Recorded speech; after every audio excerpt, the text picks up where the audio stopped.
لیکن ایک بات بتا دوں آپ حضرات کو، ایک ایسی حقیقت کہ جس کو تسلیم کرنا پڑے گا، اس کے بغیر ممکن نہیں.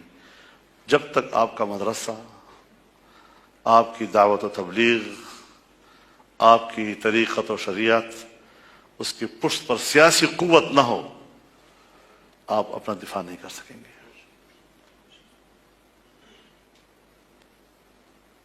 اس لیے اسٹیبلشمنٹ کا نشانہ آپ کی سیاسی قوت ہوا کرتی ہے، اور ہم بھی انہی کے تمام کرتوتوں کو سامنے رکھتے ہوئے اسٹریٹجی بناتے ہیں، ان کے شر سے کیسے بچا جائے. خیر کی تو امید ہی نہیں ہے، مراز خیر تو امید نہیں، بد مرساں. تو اس ساری صورتحال میں اپنی سیاسی قوت مضبوط کیجیے، اس کو طاقتور بنائیے اور اس کو چلائیے، آگے بڑھائیں اس کو. جی اب یہ مصلحتوں والی چیزیں پھینک دو ایک سائڈ پہ. حضرت بنوری رحمہ اللہ، وہ تو ان کا تو زندگی کا مشن تھا. علماء کو کہتے تھے جتنا تمہارے بس میں ہے اتنا ہی کرو، اس سے زیادہ بوجھ اپنے اوپر ڈالو گے مشکلات پیدا ہوں گی، تم مکلف ہی نہیں ہو اس کے.